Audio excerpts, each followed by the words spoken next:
Let me welcome our panelists or speakers today. Firstly, we have Mike Adams, who is Chief Executive of Purple, a leading disability organisation supporting businesses on their disability journey so that they can improve the experiences of disabled people they employ and they serve. Mike was awarded an OBE in 2012 for his services to disabled people, and most recently has again been listed in the Powerlist 100 as one of the most influential disabled people in Britain.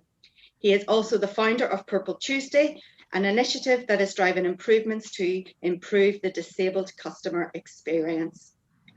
He is joined by Amber O'Brien, a mental health expert and Purple associate. Amber is a registered mental health nurse with over 15 years experience in the sector. She established her interest and focus on workplace mental health following years of working with patients who struggle to maintain or find employment. This led her to set up Headworks, a mental health and training consultancy, in 2018. I will now pass over to Mike, who will get started with today's session. Thank you ever so much, Charlene, and I am absolutely delighted to be hosting our very first webinar for Purple Tuesday 365, which is a subscription service dedicated to you and your staff to improve the disabled customer experience. And today is Blue Monday, and so our first webinar is focusing on mental health, a subject in the workplace which has gone from being, quite frankly, a year ago, a very taboo subject, and alongside well-being is now one of the greatest challenges facing organisations as they support their staff and their business through this pandemic. And it's important and crucial that organisations provide the well-being and mental health support to their staff, who then can support their customers and suppliers and other kind of key stakeholders. And that we know from all the reports, whether we're talking United Nations or we're talking ONS data, that has absolutely shown the impact of COVID-19 on the mental health of the world's population and its aftermath as well. And what we do know is that COVID-19 does not discriminate, and mental health conditions have touched people who never thought it would ever be an issue for them. And I'm delighted to see that so many people have signed up today.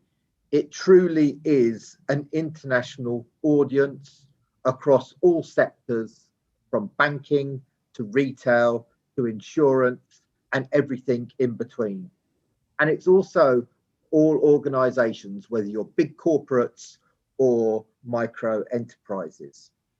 And Amber and I are really hoping that this session will be highly informative and practical as well. We want you to be able to understand and then be able to take away some of the learning from today and make it work in your organisation and for your staff. And as Charlene has said, we will be sending out the recording of this session today for you to share with your staff and others, so they can take advantage of the practical hints and tips that we will provide today, and which also, as an aside, we will be and have developed 2 other resources that we will be sharing alongside this, which complement the webinar today. So let me start. What are we going to cover? Well, we're going to look at the key facts and statistics. We'll then focus very much on COVID-19 and the issue of mental health. And just by the sheer numbers of people on this webinar and the interest it's generated, I am taking for granted the fact that mental health and well-being is touching your organisation. So we'll look at organisational mental health considerations. We'll look in some detail about how you support employee mental health. and we'll look at the customer experience and what customers with mental health will expect from you now, in the future while the pandemic is on, and as we move forward throughout the coming months and years, I think, because this is a seismic change and the new normal will be very different. And as I said, and I'm going to repeat a number of times today, if there is any benefit of the pandemic, any shred of kind of light, it is the fact that I think this will create and make sure that mental health is no longer a taboo subject, and how we normalize mental health.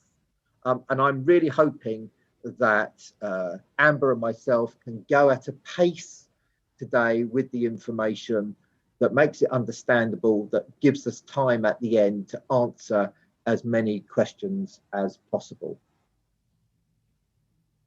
So in terms of definitions, mental health, this includes our cognitive and our emotional well-being, and in effect affects how we think, how we feel, and how we behave. And mental health conditions, mental health problems is a period, can be defined as a period of poor mental health that causes a level of distress and absolutely impacts on the day-to-day functioning of an individual, which is absolutely aligned to the overall definition of disability in law and regulation as well. And there are different types of mental illness, from what is described as mood disorders. At one end of the spectrum is depression, and at the other end, bipolar disorder. But it's also about anxiety disorders that could be low-level anxiety disorders that are exacerbated due to the context and the situation that the individual is in, and increasingly is fluctuating. So it is not constant, it fluctuates. There's also personality disorders, psychotic disorders, such as schizophrenia, and it manifests itself, mental illness and mental health, in terms of potentially eating disorders, trauma-related disorders, and we know about post-traumatic stress disorder and substance abuse disorders as well.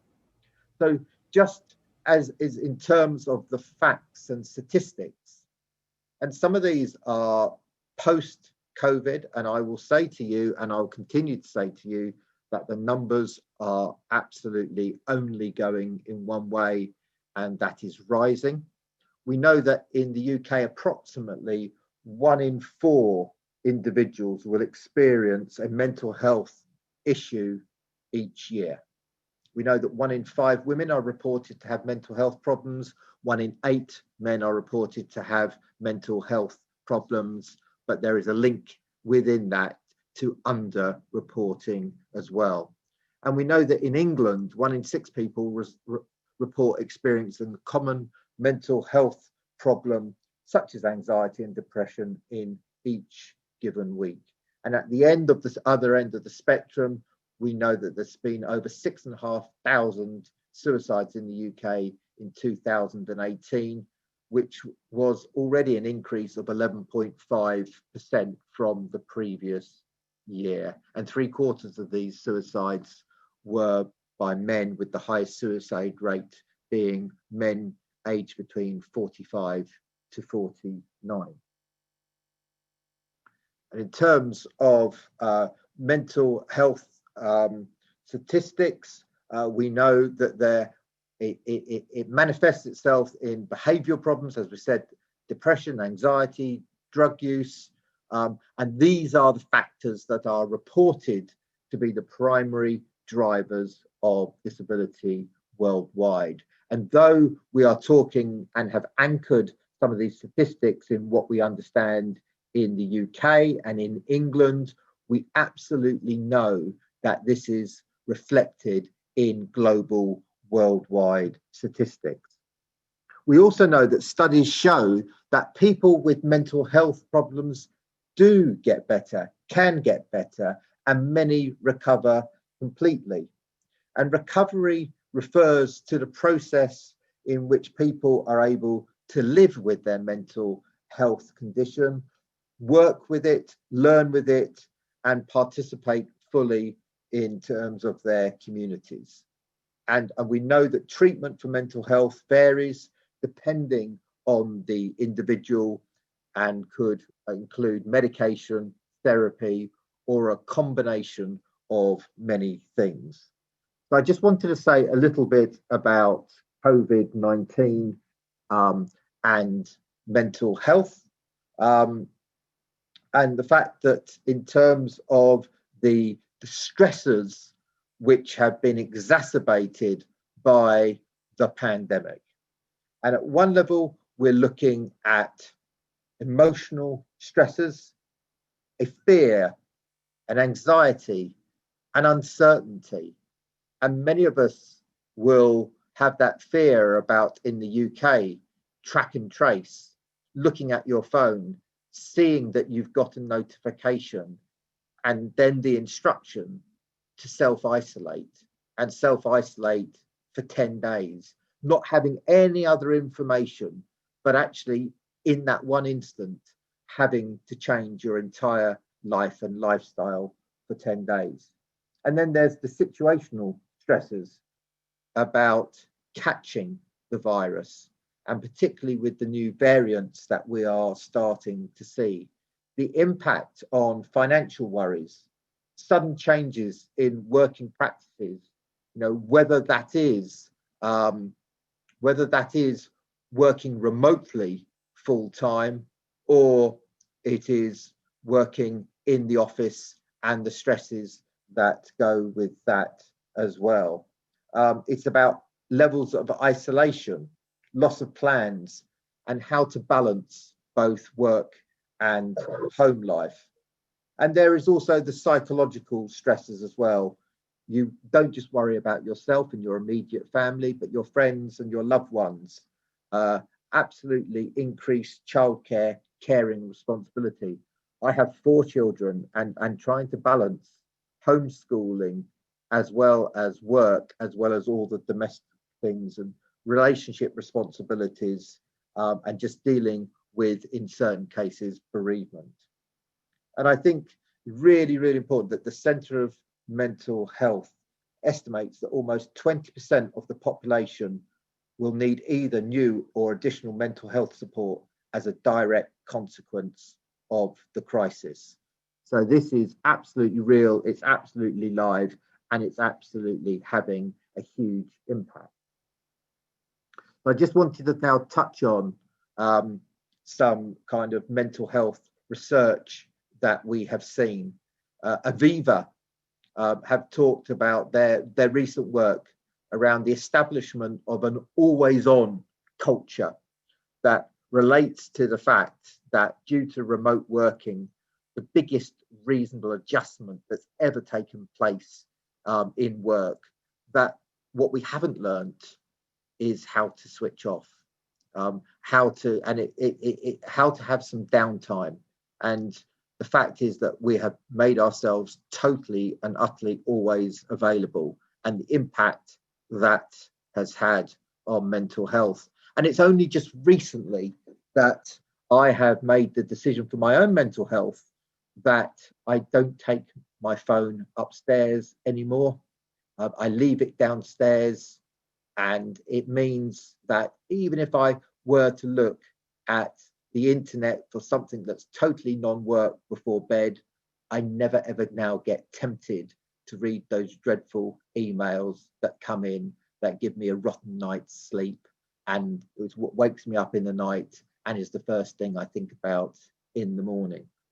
The University of Sheffield have talked about the rise in depression and anxiety across the country. And I suspect if Purple Tuesday 365 had done a Blue Monday webinar last year, there would have been a fraction of the people on the session as there is today. So this is touching absolutely everybody, And I will repeat again, I think this is going to be the greatest challenge, well-being and mental health for all organisations as part of their recovery plans and how they go forward. Because we know from ONS data that reported levels of happiness are really down. There's heightened feelings of panic and hopelessness. And at its very extremes, there is the creeping rise of suicidal thoughts that has been brought down by the lockdown. So, the final slide from me before I hand over to Amber. In terms of risk factors, developing mental health problems in the current context. So we're talking about those with a history. So who does mental health affect within COVID? We're talking about people with a history of mental health, those perhaps who have childcare responsibilities, people living alone, home working, those who have been furloughed and continue to be furloughed, newly unemployed, and those who are expecting to be unemployed in the next few weeks and the next few months, and those who are in the office full time and the anxieties and worries about that, and those who are living in their attic or elsewhere, working from home as well.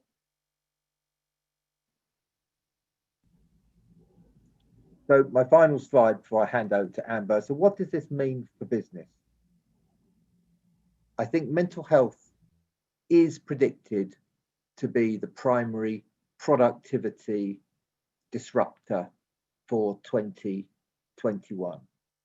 And there is something called presenteeism as well, which means that the people are there working, but their levels of productivity are much, much lower because of mental health. And HR in particularly has a huge role to play in promoting the well-being initiatives and then supporting the line managers to be able to support staff on a day-to-day basis. Because there is going to be, and there has been, and there will continue to be, an impact on employee well-being. The opportunity to revamp for organisations existing mental health programs and to provide better support for employees. And it is rather strange and slightly worrying that what we have seen is the lack of existing policies around mental health, access to external support for organisations that have had to been inputted and organised to support this huge issue. And there's a mirror between supporting your staff and the impact on your customer service and your customers. And there's real opportunity here to reach out to your customers, to make them understand how important mental health issues are to you, to your brand, and how you deliver day-to-day training and support to better support your customers. And I think alongside the financials, there's the social impact as well. And, you know, caring, I think what is coming absolutely through is that caring for mental health is now becoming much more of a shared responsibility and shared between the employers, the managers, employees, and everyone else in terms of finding what the solution is for everyone. But first of all, before anyone can be really participative in that and add value, there has to be people have to be mental health aware and understand in a level of detail what this actually means on a day-to-day basis. And I would say that those organisations who do and have engaged their staff and engaged their customers, this is a real opportunity in a crude way to revamp your brand, reconnect with your staff and reconnect with your customers. And for those organisations who have neglected the whole issue. This is not going to go away. This is going to get bigger and become more of an issue. And I hope today will become a platform for you to do something positive as well. But at that point, I'm going to hand over to Amber to talk us through some of the practicalities and hints and tips. Thank you, Mike, and good afternoon, everybody. So just carrying on from what Mike said there about being mental health aware, one of the really important aspects of this is knowing warning signs of mental health problems. So being aware of what they might be. And I'll talk to you very shortly about then what we can do. So there are lots and lots of different warning signs of mental health problems that are going to be very difficult to pick up on in the current climate, what with working from home and being distant from people. So things like poor concentration, low mood, talking less and avoiding social activities, irritability and short temper, we might not pick up on so much. So we've kind of boiled it down to some key points to look out for. So things that you might notice in employees, some behavioural signs of experiencing poor mental health at work, could be an increased absence or sick days, a reduced productivity or reduced performance, and then in general, uncharacteristic behaviour. The key point here is that if we are in doubt or if we are worried about someone, that we have a conversation with them. And I will talk you through that later. And then signs that a customer may be experiencing poor mental health could be poor concentration or being easily distracted during conversations. They could come across as subdued. If it's face-to-face, there may be a lack of self-care. So actually poor personal hygiene can be sort of an evidence that someone has got mental health problems that are causing them distress. And then disorganized thoughts during conversation. So jumping from one topic to the next topic, seemingly without any sort of string. And it can seem quite bizarre if you're on the receiving end of it. So that can be a really key sign that someone's quite seriously unwell.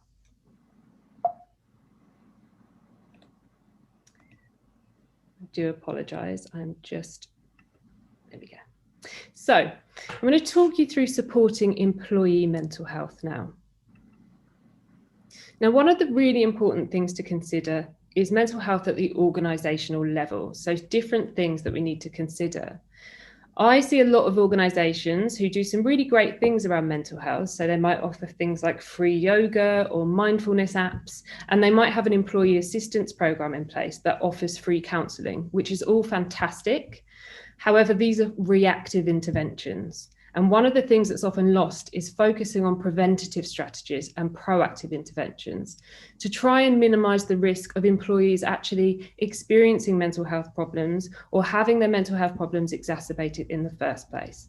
And that's one of the really key points in terms of thinking from a return on investment perspective, but also in terms of thinking about the general well-being of staff. So things to consider that are really important are culture. So what are the expectations on people? What are the work pressures? Thinking about relationships, what's the team culture like? Are people supportive of each other? Is there lots of bullying? Is it quite a toxic culture? Really important things to consider. And then, as we've kind of said, that openness and knowledge around mental health is absolutely vital. The more open we are as an organisation about mental health, the more likely people will be to seek support when they are suffering. And then again, having some proactive interventions such as stress risk assessments and training. And then stringent policies in place. So policies can be really relevant to mental health in the workplace. So things like diversity and inclusion, ensuring that everyone has the same opportunity and equality across the board is really important for mental health. Making sure we've got really stringent bullying and harassment policies and that those things are dealt with accordingly. Things like flexible working. So if people do have health conditions, actually they have exactly the same opportunities as everyone else, but they might need some flexibility.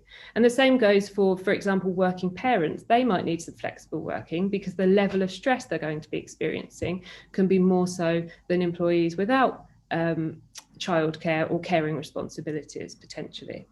And then our overall mental health and wellbeing policy can be really good practice. So in the UK, it's not a legal responsibility, but I always argue it's very good practice. And as Mike's kind of gone through, actually mental health is such a huge topic now, and we will see a rise in mental health problems. So I wouldn't be surprised if that changes, and we will see that we are kind of legally responsible to put these things in place.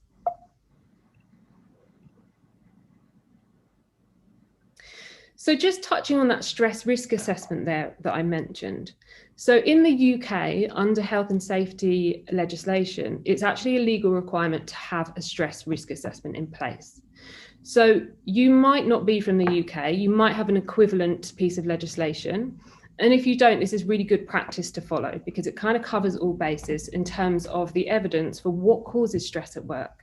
So we know that if stress isn't managed or minimized, then people can start developing mental health problems. So the domains that the stress risk assessment covers include demands of the job. So again, looking at those workloads, and as Mike said, looking at those unhealthy work patterns. So actually lots of people are finding in lockdown, they are checking their emails more. They are working a lot more outside their usual hours. And in fact, there was a survey done in the first lockdown that showed that people were actually working an average of 28 hours extra a month, which is quite significant. So really looking at these things and assessing how we're going to minimize the risk of these happening. And then we've got control. So how much freedom people have over the way they work. It's very, very stressful. It's a big source of stress, people being micromanaged. So it's really important that we empower employees to have control over their own work and how they approach that work.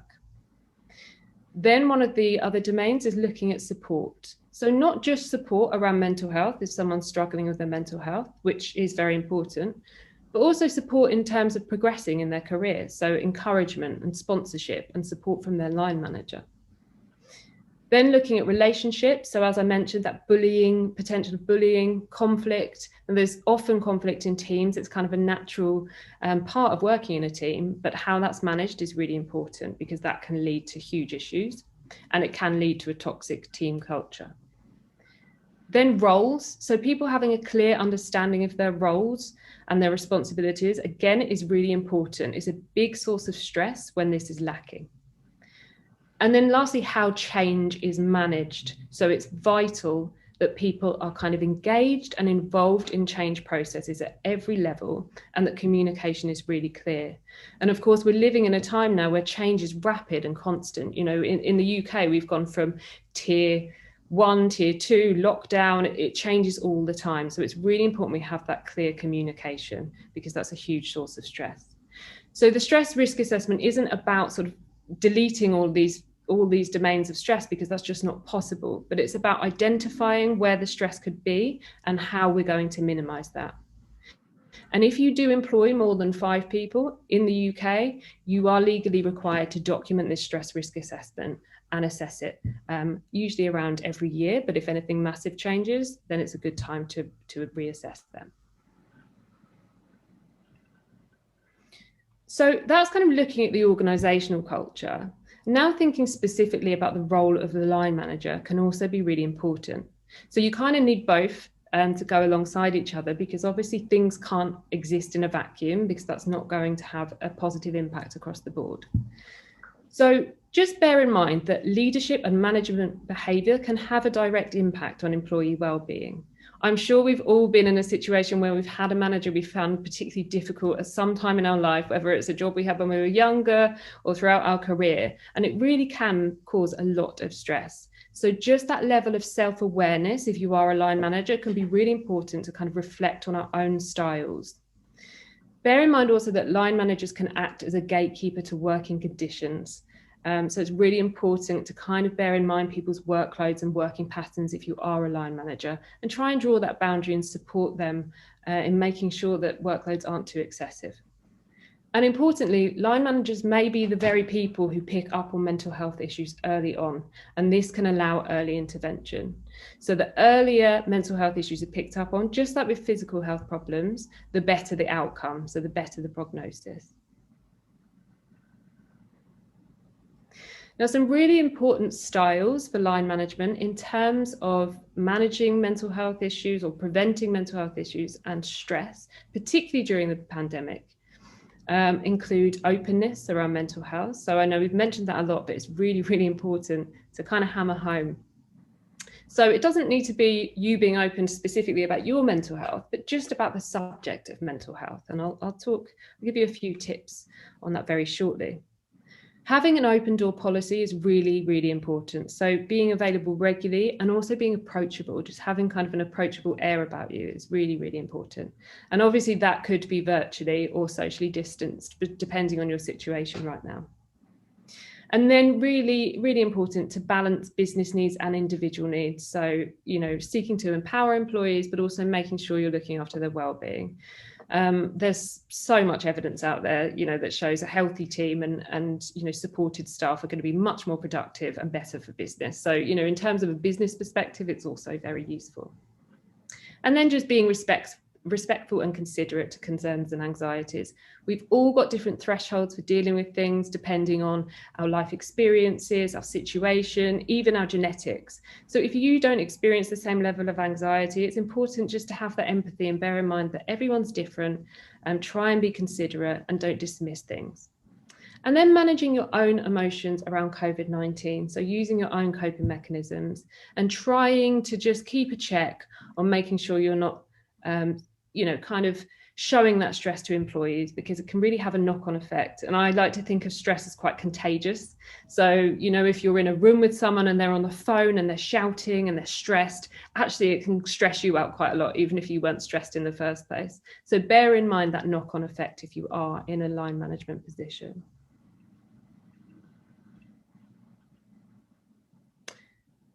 So I do apologize. Okay, here we go. So in terms of openness around mental health, then just coming back to that point, and the reason it's so important is that research shows that 49% of employees wouldn't feel comfortable talking to their employers, so their managers, or their colleagues about their mental health.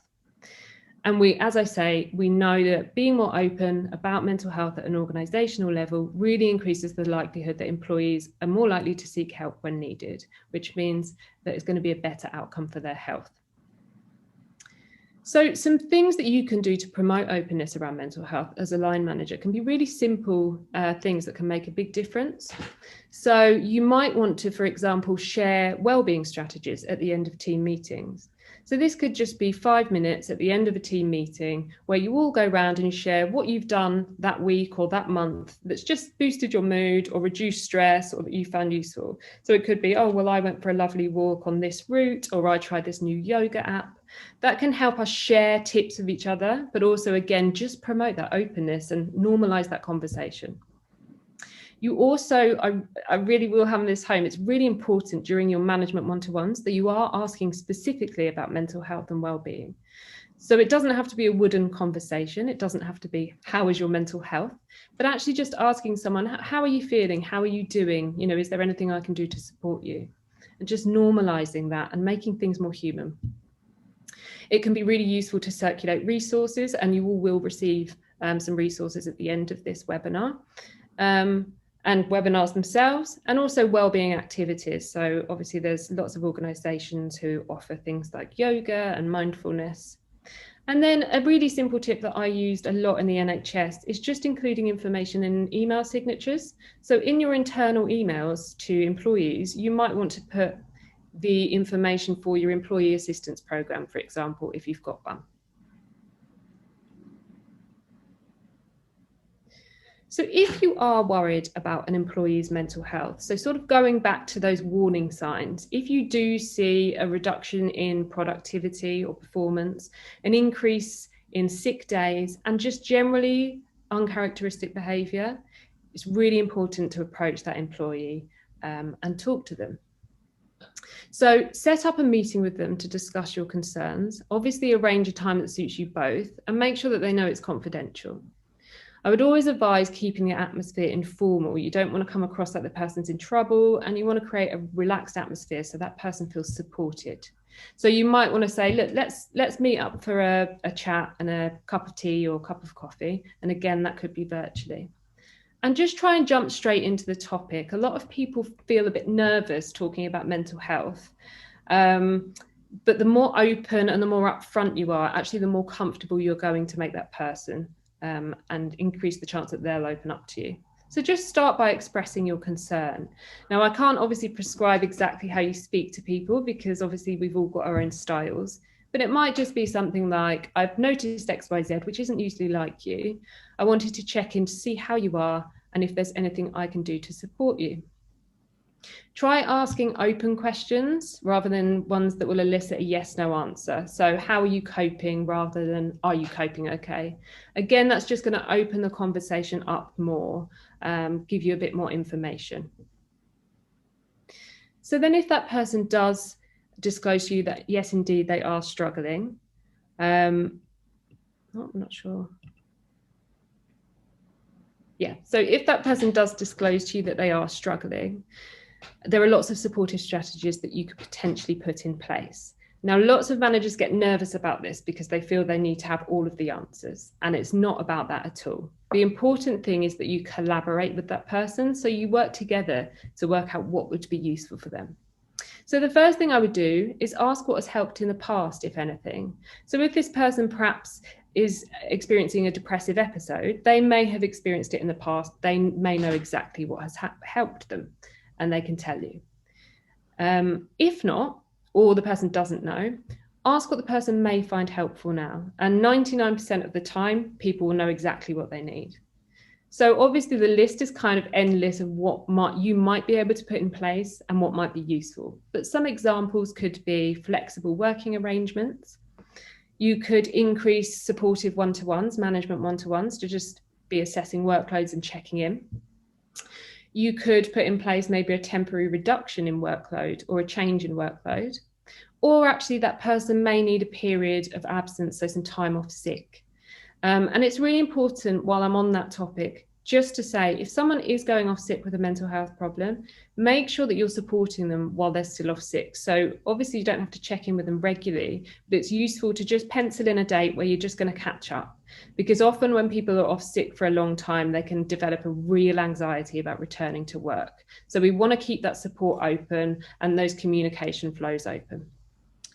Then also signposting to internal support. So you might have mental health first aiders or again an EAP.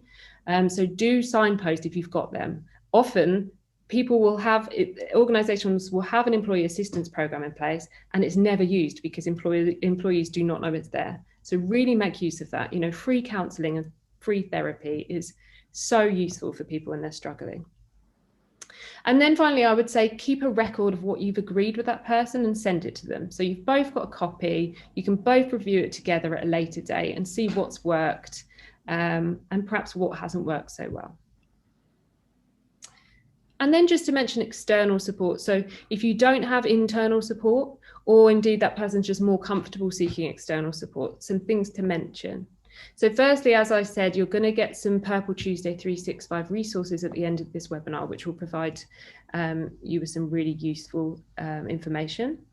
In the UK, we have NHS 111, which you can call for advice on mental health problems. And generally in the UK, the GP is the first port of call. So if someone's struggling with their mental health, they can make a GP appointment to discuss this.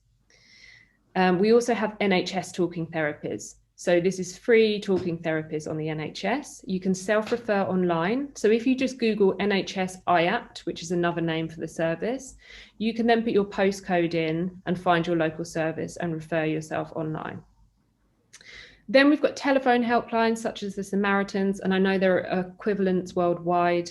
So yes, if you're in distress, you can call the Samaritans or the person's in distress, but also if they just want to talk. So it's there for all sorts of reasons. And then in an emergency, you can call 999 for a person, or they can call 999, or they can go to A&E. So a lot of A&E departments in the UK now have psychiatric liaison teams where you'll have mental health nurses and psychiatrists on hand to provide assessment. So then thinking about supporting your own mental health, obviously this is absolutely vital in general, but even more so now. And as I kind of mentioned, you know, managing stress is really important. We might not always recognize when we're feeling stressed or anxious, until, you know, we suddenly then start to get manifestations, whether it's physical, like headaches or skin problems or stomach problems, or sleepless nights. So it's really important to kind of focus on well-being and incorporate this into our daily lives. So I'm just going to talk to you briefly around some evidence-based strategies you can adopt to help improve your own mental health, and also it's useful tips to advise others. So the first thing that's really important is connecting with others. So this might sound really simple, but actually maintaining our relationships with others is really, really important for our mental health. So it helps us feel a sense of belonging. It gives us an opportunity to share positive experiences and hear positive experiences, which boosts mood. It allows us to receive and give emotional support. And, you know, obviously we're very unlucky to be living in a time where we're living through a pandemic. But on the flip side, we're very lucky to be living in a time where we have technology that we can keep in touch with people.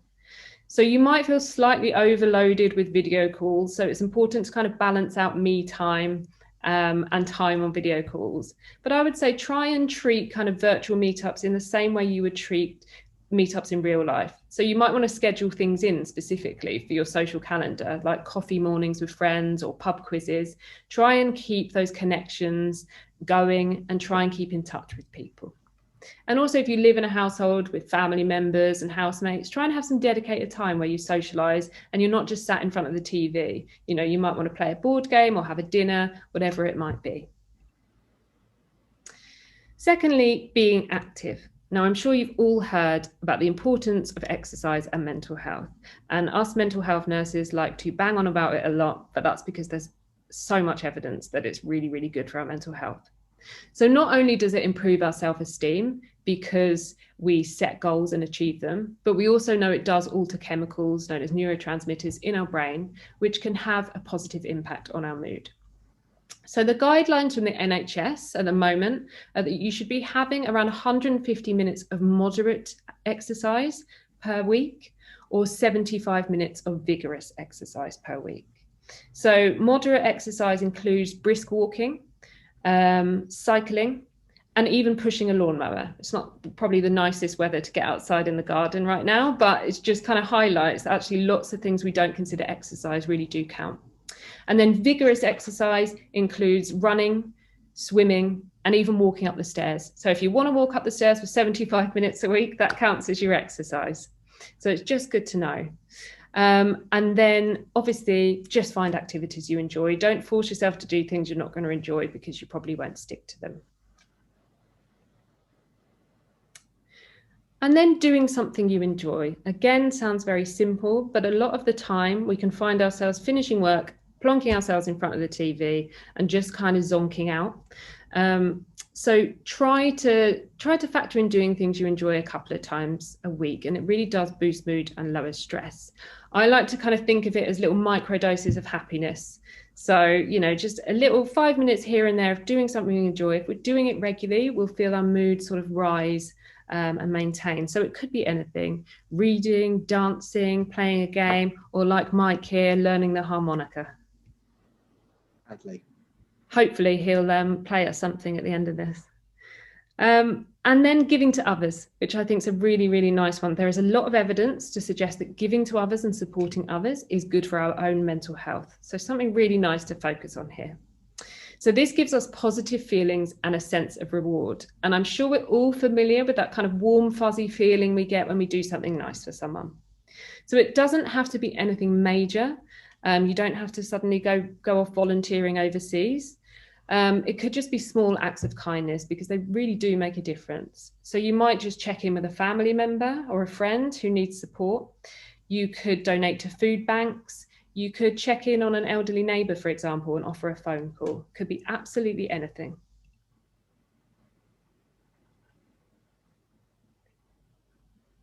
And then just looking after yourself. I'm sorry, I think I've missed a slide there. Apologies about this. Okay, being more present. So this is a really important one and lots of evidence around this. So you may have heard of mindfulness. It's been very on trend for maybe the past 5-10 years. And essentially what it is paying more attention to the present moment. This can really, really help improve our mental health. Really strong evidence for this. So mindfulness is about reconnecting with the world around us and being more present in the moment and not living in our head so much. Often anxiety and stress can be about something that's happened in the past that we can't change. Or it can be about something in the future which we can't predict or which may not even happen at all. So it's important to get into the habit of just being in the moment a bit more. Now, obviously, our brains don't work like that all the time. We are naturally going to worry about things, but getting into the practice of being mindful can really help in general, and can help us kind of do that a bit more naturally. So you can find lots of different mindfulness exercises online. Literally, if you just Google mindfulness exercise, you'll get reams of results, which you could just go through. There are also specific apps like Headspace and Calm, which people find useful because then they can get into the habit of doing it more regularly and be a bit stricter. Or it might be something more simple, like dedicating yourself to going for a mindful walk.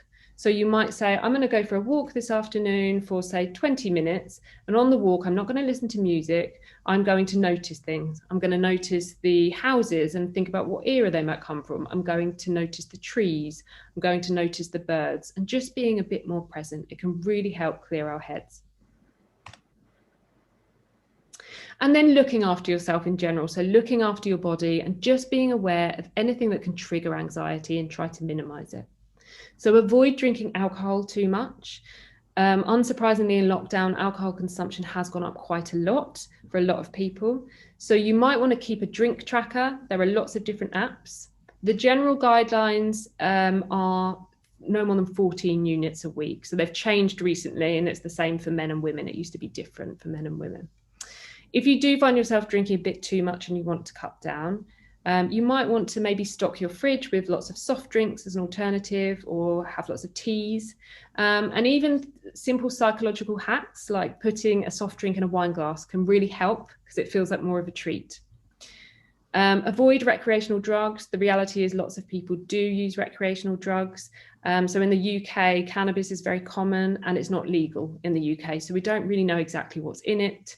And therefore we do know that, you know, illegal recreational drugs can really increase anxiety and exacerbate mental health problems.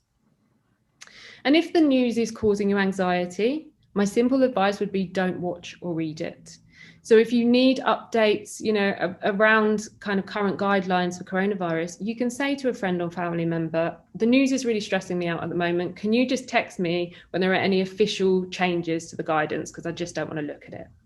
And then just being aware of where we're getting information from. You know, we are living in a time where there's lots of potentially fake news flying around. Maybe some really inflammatory information that might be shared by people who don't really have an understanding of the science. So just be aware that in the UK, your kind of best bet for accurate, up-to-date information around the pandemic is gov.uk and the NHS website, and then generally worldwide, the World Health Organization. And then just to say, if you are struggling, reach out for support from your manager and download any internal or external resources. Or if you're not comfortable talking to your manager, access external resources. So there's absolutely no shame in needing support. We all do need it at some point. And then just some working from home practices, just to briefly run through, really important. As Mike mentioned, there's been a real blur in boundaries between work and home life. We're not getting up and going out in the morning and delineating that line between going to work and coming back home. And that's had a big impact on working practices and on mental health. So my advice just generally would be get up and get dressed as if you're going into the office. So obviously if you're someone who wears heels or a suit to work, you know, realistically you're not going to do that for the home, but try and avoid wearing pajamas all day because you're just going to feel fatigued and lethargic and not motivated. And then try and create a dedicated workspace. Obviously that's difficult for lots of people. We don't all have the luxury of having a home office. You might be in shared accommodation, you might live with a partner or family members who also need a workspace. But even if it's just a space at your dining table, just creating sort of a nice workspace, you might want to pop a plant around or, you know, just some nice bits so it feels like that is your place to work. When you finish work for the day, you leave that space. Important to stick to a clear structure. So as Mike said, actually things like leaving your phone downstairs or in a different room can be really useful if you're someone who does have a tendency to just, oh, I'll just have a sneaky look at my email, you know, really try and switch off. Taking regular breaks, really important again. So make sure you are doing this. So best evidence generally says a 10-minute break every 50 minutes is really good for minimizing stress, but also for our productivity. And make sure you're getting a lunch break. So even if you're really in the zone and you feel like you could just keep going, make sure you're doing that, because as I mentioned, stress can creep up on us. We might not be so conscious in the current moment. And then staying connected with your colleagues throughout the day, but obviously balancing this with not kind of overloading yourself. So just a quick kind of few words about supporting customers experiencing a mental health issue, because we will realistically see more of this. So generally the most common mental health problems are depression and anxiety. So around 1 in 4 people will experience these. You will likely not detect this most of the time unless people are in extreme distress and they're disclosing to you. The really important key points are to treat customers with mental health problems with exactly the same level of respect and service as you would people without mental health problems. And bear in mind that mental health problems do not affect intelligence. So be really mindful not to patronize. There's a common experience of people with more severe mental health problems like schizophrenia. They feel they're being patronized quite a lot because they have some issues with concentration and cognition a lot of the time, but really do bear that in mind. So if a customer does disclose that they have a mental health problem, just simply ask if they require any adjustments. So there's no set list of adjustments that customers might need, but they can tell you if they do. So there's no shame in asking, and there's not a taboo in asking. It's just a good way to accommodate people. Do be aware, as I mentioned, that concentration and memory can often be affected. So as I mentioned with schizophrenia, but also with depression and anxiety, it's a very common symptom that our concentration can be affected. So really important to ensure that there are a few distractions, that you're speaking in a really jargon-free way, and that you clarify understanding and summarize at regular intervals if you're having a long conversation with someone. And then simply, a really good point is just to speak as if you would to a customer who's disclosed a physical health problem. So treating things with the same parity. So you might ask, how can I help or assist? What do you need me to do? Is there anything else? Just to really kind of make sure that that person has the best level of service. And then in the rare event that you speak to a customer in distress. So if a customer is in distress, for example, they might be tearful or they might be paranoid, the key point really here is to be kind. So you might want to clarify what support they have and encourage them to seek it. So you might say, oh, that sounds really tough. Do you have any support? Do you have any support available? Now that could be a family member or a friend, or it could be external support. They could have a therapist or what's known as a care coordinator here in the UK. And just having that reassurance that that person has someone to speak to can be really good. And also just a reminder to them to seek that support. Another useful skill to have is something we call validation. So this is a counselling skill. So often what we do when someone tells us that they're struggling naturally is we want them to feel better. So we try a look on the bright side approach, but this isn't particularly useful because often it makes the person feel worse. If someone's really depressed, they're unable to look on the bright side, and it will just make them more low that they're unable to do that. So use validation. So all that is just showing empathy and just saying, that sounds really tough. Well, that must be really hard. It's just a really nice skill to use, and generally, in your day-to-day life with friends and loved ones. And then in the very rare event that a customer shares that they're planning to take their own life, encourage them to attend A&E or call 999. If you're really concerned, you can call 999 as well if they're too distressed, or you want to make sure that they get their support while you're on the phone or while you're having that interaction with them. So treating a mental health emergency in exactly the same way we would a physical health emergency. If someone was having a heart attack, we would call 999. If someone is planning to take their own life, we call 999. And if this did happen to you, Really, really important that after the event, you seek support from your manager yourself. So you might want to talk through what's happened. And I would actually encourage, if you're a line manager and this happens to an employee, that you encourage them to take the rest of the day off, because it can be very, very stressful to be on the other side of, and actually you might need that time to just decompress and kind of focus on your self-care for the day. If you're in a situation where you're not entirely sure what to do, in the UK, you can call the Samaritans at any time and you can say, I've just spoken to someone, or I'm just speaking to someone who said that they're feeling suicidal. Can you advise me? And they will give you advice. So just bear that in mind, because we might not be able to think on our feet, and you're not expected to. It would be a very stressful situation. So do bear in mind that you've got those resources available to you. So now I'm going to hand you back over to Mike, who's going to just kind of recap and take you through our key takeaways. Thank you very much. Thank you so much, Amber. Good mental health is about you as an individual. It is about your colleagues. It is about all staff. It is about your organisation. And it is about how your customers. So mental health pervades everything, and it is so important. And mental health is a global issue. We know that mental health conditions can affect up to 1 in 4 of us each year.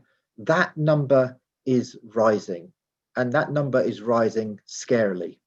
We know that HR departments and line managers are absolutely key and crucial in directly impacting and supporting the well-being of employees.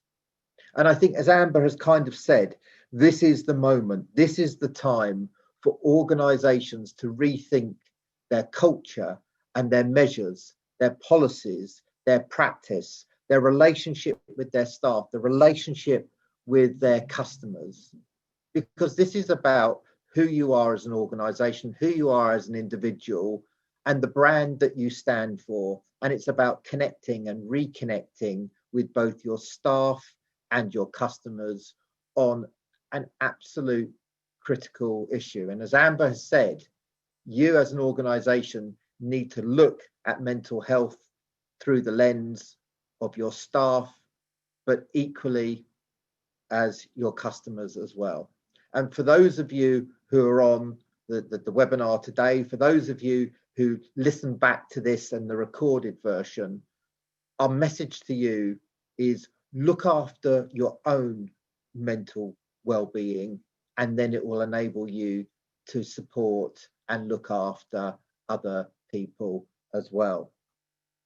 And finally, from me, it's really important that this Blue Monday, this is the first webinar in a series of 12 webinars that we are running this year as part of Purple Tuesday 365 subscription.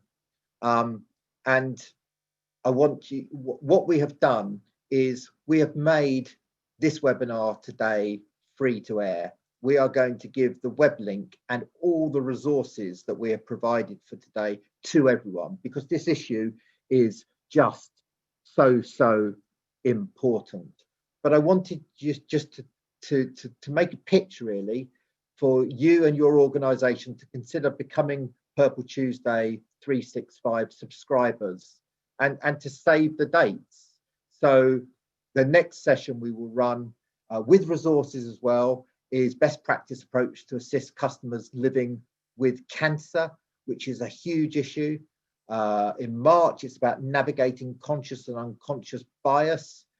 In April, it's autism. And I know in May, it's about online accessibility. And certainly in terms of Charlene and I and the work of Purple and Purple Tuesday, the two big issues at this moment is mental health and online accessibility. So we would really like you to subscribe, look at the information, and just in terms of the costs, depending on what size organisation you are, It could be as less as £1 per day for your entire organisation, or if you're a big corporate, £10 a day. It's an investment in your staff and your customers. And we are delighted that you have been involved today. We hope it has been extremely useful. We hope that it has been extremely practical. And when we send out the link and the resources, please look to promote and disseminate as wide as possible. And I look forward to seeing you hopefully again next month. And I'm going to now hand back to Charlene. Thanks, Mike. I've just had a look at the Q&A section, and we don't have any time to answer any of those with the questions at the minute because we have overrun.